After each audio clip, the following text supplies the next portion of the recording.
While certain communities are obsessed with hardening devices like phones, the most common privacy threats are actually pretty obvious and doesn't require much for an attacker to utilize, nor are any particular devices immune.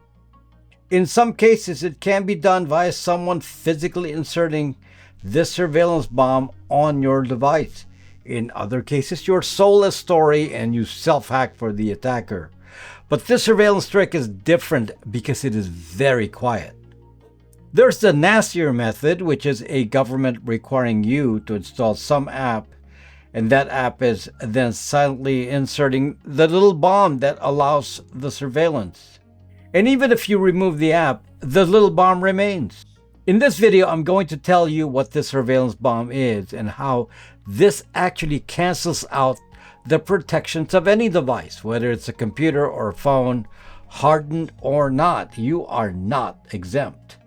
The whole problem is based on the trust model of the internet. You all assume that when big tech says your internet is secure, you believe it. But unfortunately, it is based on a concept of a hierarchy of trust that is easily broken.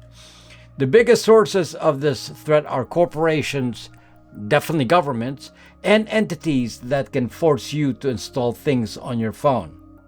Dropping this surveillance bomb on your phone is done in an obvious way by oppressive governments. But fear not, your presumed free nation is doing it too, though in surreptitious ways. You really need to be aware of this threat, and it is not an easy one to detect. Stay right there.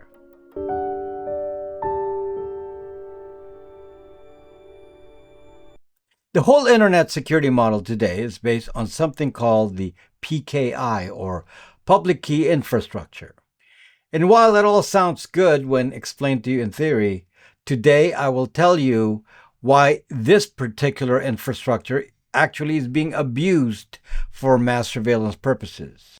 Unfortunately, this is the security model of basically every internet transaction today, and there have been many incidences of discovered security breaches using the flaws of this particular architecture. Any cybersecurity person is already aware of this particular flaw and actually utilizes it to watch traffic on devices they want to monitor.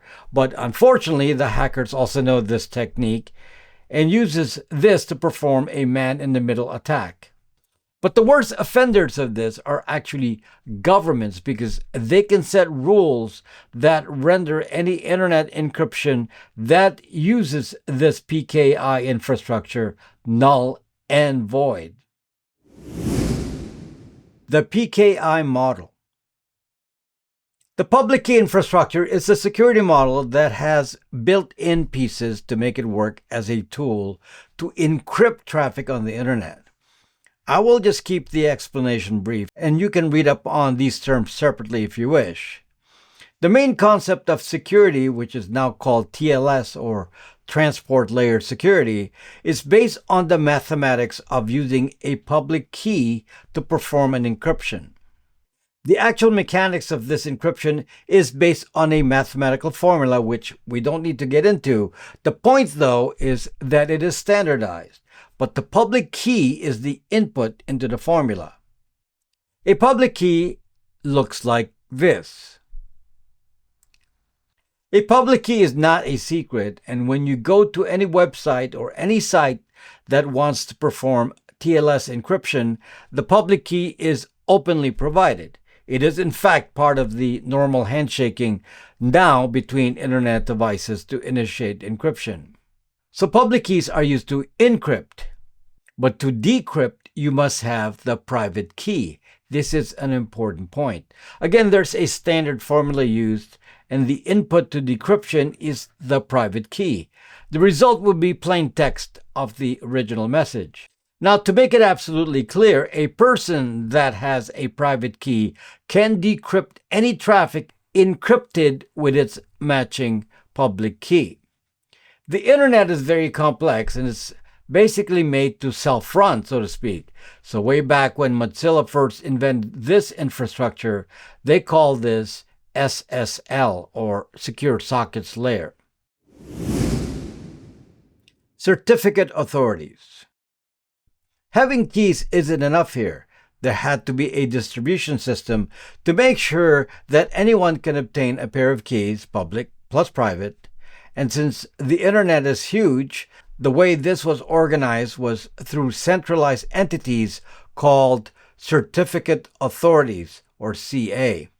Then, to spread the load, each CA subordinates the authority to other organizations called intermediate certificate authorities.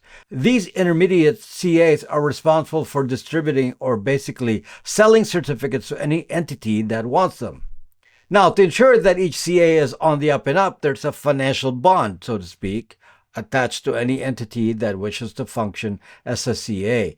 In the security world, they're equivalent of a bank, and they report to the next CA up the chain, all the way to the very top or root level, which is like a central bank. The lower level CAs are typically responsible for distributing TLS certificates for domains. Some of these you pay for, and some are offered free, like the ones from Let's Encrypt, which is what I used. Back in the old days, the original root certificate authority was VeriSign, and this was later sold to Symantec. There's a big Symantec story coming up here, so remember this. VeriSign, being the central bank of certificates, was able to issue root certificates. Root certificates basically empower its holder the ability to create a certificate for any domain it wishes. So obviously this is tightly controlled so that only entities verified to own a domain may get a certificate for it. When a public key is used on the internet, browsers will not just use the public key to encrypt, but they will follow the chain of distribution of certificates until they encounter the root certificate, which validates that domain's public key. That root certificate's public key is stored on your device. If the public key is not verified to come from a valid CA, then your browser will give an error message. This prevents someone from using just any fake public and private keys and ensures that the domain is who it claims it is. So in action, this means that if you go to Microsoft.com, the public key that you encounter on the website, www.microsoft.com, is validated against the root certificate to ensure that it is in fact trusted and does not come from a rogue source. Root certificates on devices. In order for all this to work, your devices need to have root certificates already in place.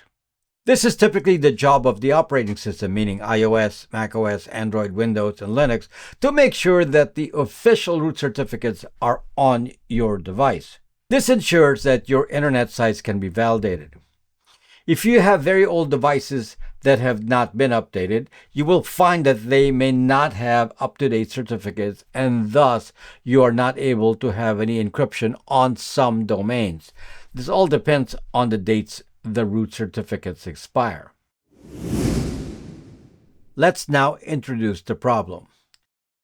Now that we understand the basics here, hopefully, let me tell you some of the problems, and I'll give you real-life examples. One of the problems is that there is really no control over who can install a root certificate on your device. Again, every cybersecurity person understands this. So to analyze network traffic, an ethical hacker will install a fake root certificate on the device. And since they have the private key, they can then create fake certificates for any domain they wish.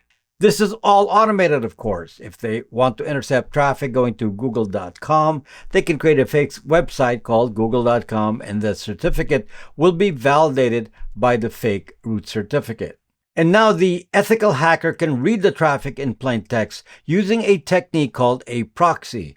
Then the traffic is forwarded to the real website, but it was read completely beforehand. Again, note that the main tool here was to insert a root certificate on your computer. This is very easy to do.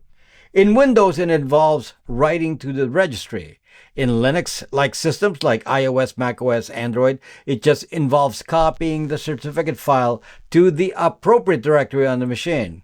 For example, here's the contents of the certificate folder on Linux. And here's one with a nice UI using my Brax 3 phone.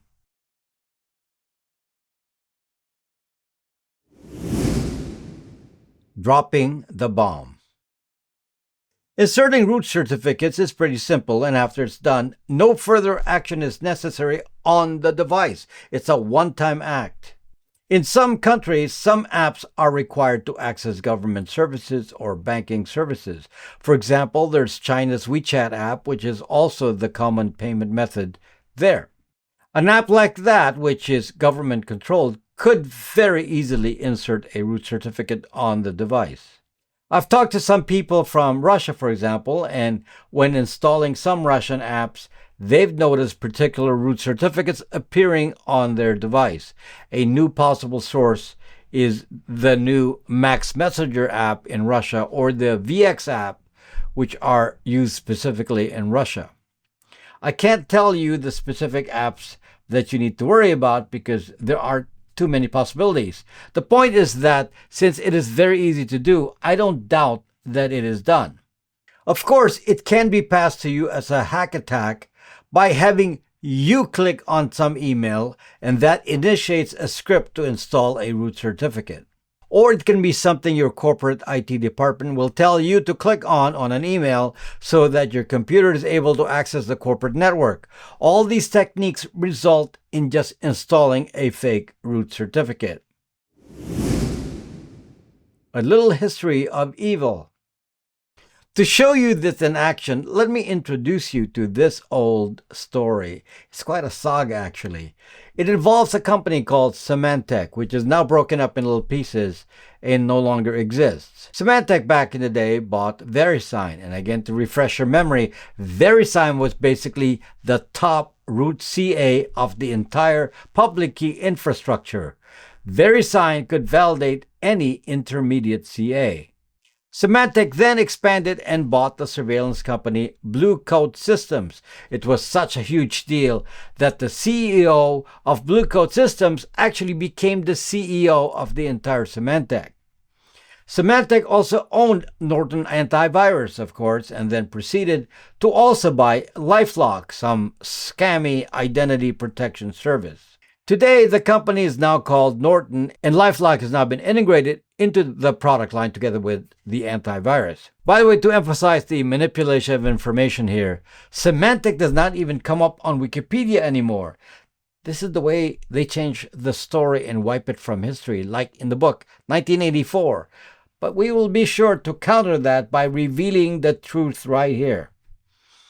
Just to give you some background, Blue Coat Systems was a surveillance system company.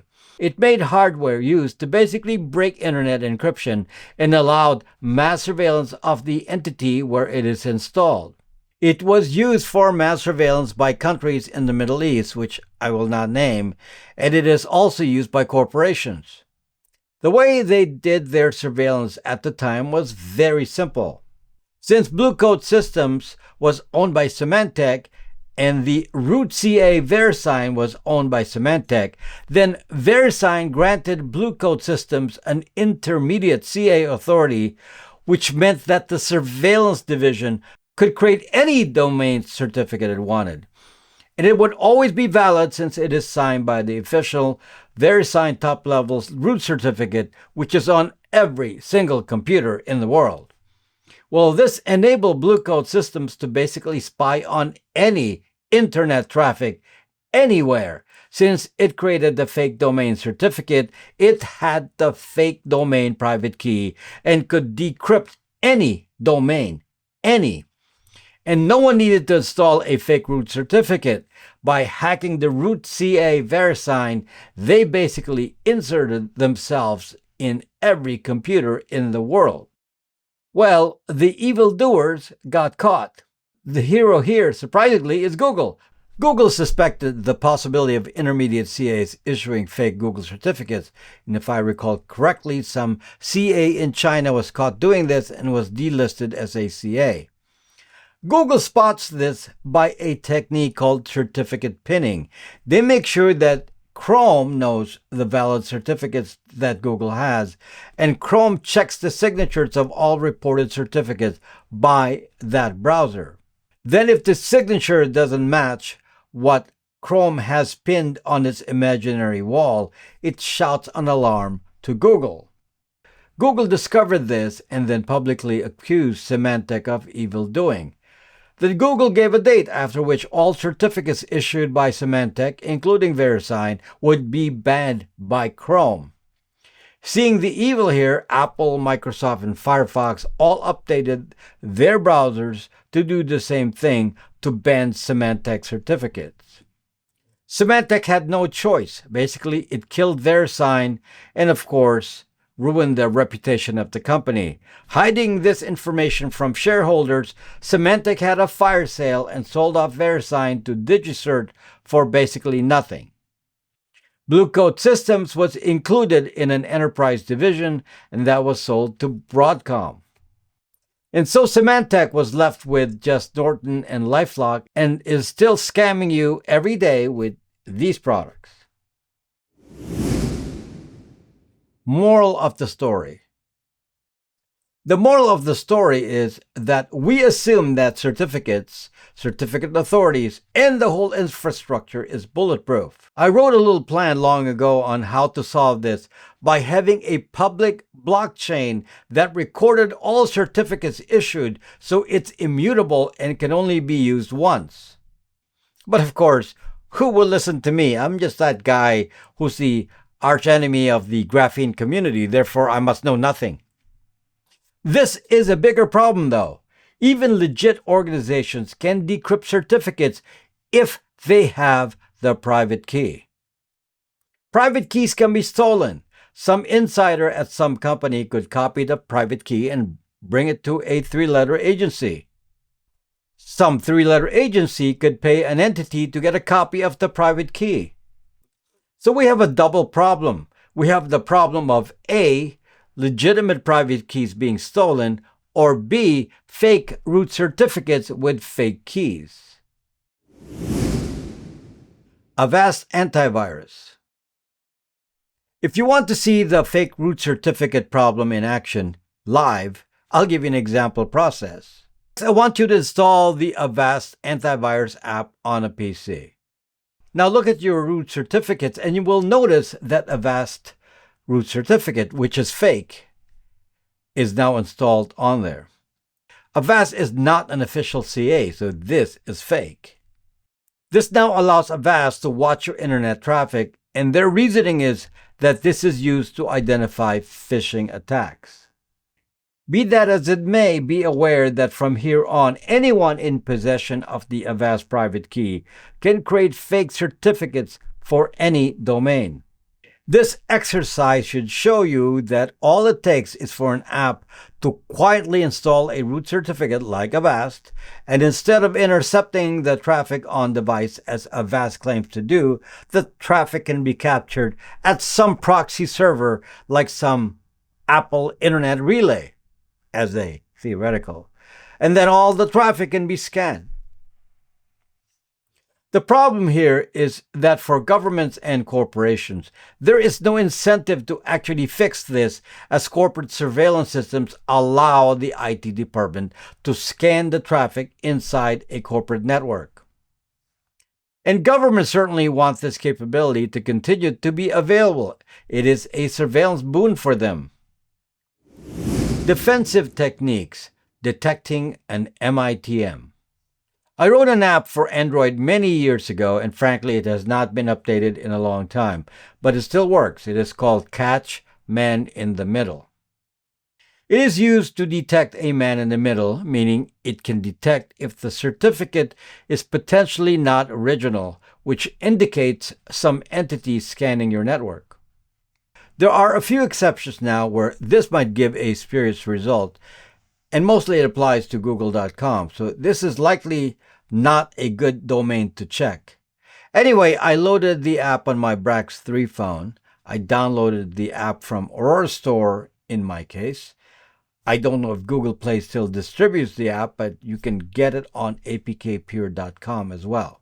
So just to demonstrate this, let's try by typing the domain Braxme. Let's see what it says. And you will see here that it turns out to be clean.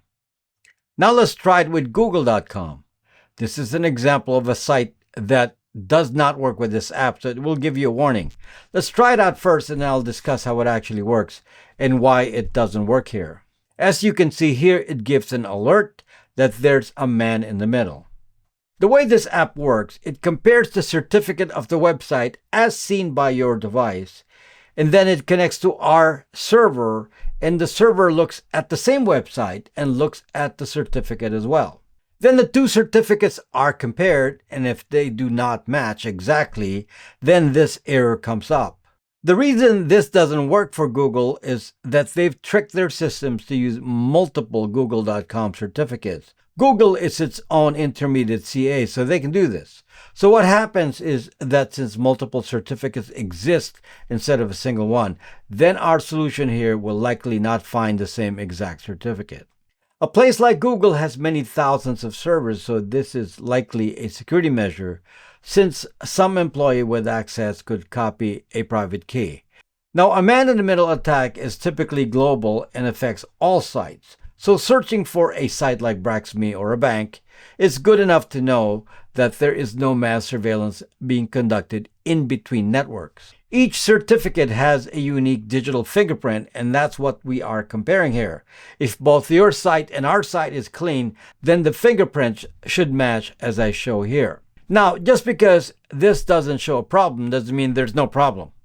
That's because the man-in-the-middle proxy may not always be in operation. That's the problem here. The interception can be turned on and off by the operator. And remember that the interception point can be a particular network. For example, if you work for some large corporation, it is more than likely that a fake root certificate is on your corporate computer. And if the computer is yours, you may have been asked to install something to access the corporate VPN with something else included, and that is the root certificate. From there, automated systems can record your traffic on the network, and if someone suspects you of doing non-job related stuff or leaking corporate information, then they will have a record of it. There will be an obvious MITM if the surveillance proxy is loaded at a central government location, like in countries like China or Saudi Arabia. Someone is always watching. Defensive techniques advanced. The more difficult problem to solve is if someone is using the authentic certificate of a company, but through back channels like via spies or a company greased with payments, some agency will actually just proxy the real certificate and then use the private key attained on the side to decrypt. Think of this as possible on the back end. Just as a theoretical, think of the largest email provider in the world, like a gmail.com. And while you think you are going direct to the Gmail server, you're actually sending your email traffic to a 3-letter agency server that then forwards it to the actual company server after a scan. In this example I just gave of a backdoor wink wink sharing of a private key, the Catch MITM app would spot nothing since the certificate would be authentic. Now, the app I wrote will catch a casual hacker, and I would definitely check sites like bank sites to make sure those are not compromised, which are the usual targets of hackers. If you fear that someone is intercepting your traffic, run this app to check. And in the absence of an app, ask a friend to give you a screenshot of the certificate of a website and compare it to yours. If there's no man in the middle, both should be the same. But just note this procedure does not work with Google.com, as I said. You can look at certificates on any computer browser like this. Start to understand what certificates look like. Don't just take everyone's word. The other thing I would do if I were worried about more advanced threat is to actually record all the root certificates on my device after a fresh install or factory reset. Then occasionally compare and see if it changes. Now on my device I've blocked all the Chinese CAs as I don't connect to Chinese sites anyway, so there's no reason to increase the attack surface. But be careful here, as blocking certificates will prevent certain services from running. Like blocking Chinese servers may block TikTok, but I don't care about that. If you installed Avast on a computer, I would remove it. In fact, I would remove all antivirus from all computers. They're just adding to the attack footprint. Make sure Avast doesn't leave a root certificate on there. I just checked on Android and Avast did not install a root certificate on mobile. Maybe it's part of their premium service now, I don't know. But don't assume that because you hear it has TLS or HTTPS that you're safe. Depends. Folks, while other channels sustain themselves via sponsorships, we're actively sustained directly by this community, hopefully one that benefits directly from the education we provide. Thank you to those who provide donations to us through Patreon, Locals, and YouTube memberships. Our long-run approach is just to offer services and compete in the open market to generate your trust and patronage. This makes me feel like I'm always offering you value rather than feel like I'm begging. For those interested in the Brax 3 project that is handled by the site braxtech.net, and you can see the current status of the project there, which currently started shipping. We have other products that you will find on our community area on BraxMe. There are over 120,000 users that are part of our community and that discuss security and privacy issues in a safe environment. Many of you believe in us, and so this community is growing. Some have been involved for more than 10 years. In our store there, you will find products like the Google Phones, Brax Virtual Phone, Brax Mail, Bytes VPN, and Brax Router. These are an essential base to building your personal privacy and, of course, support the creation of content on this channel. Thank you for watching and see you next time.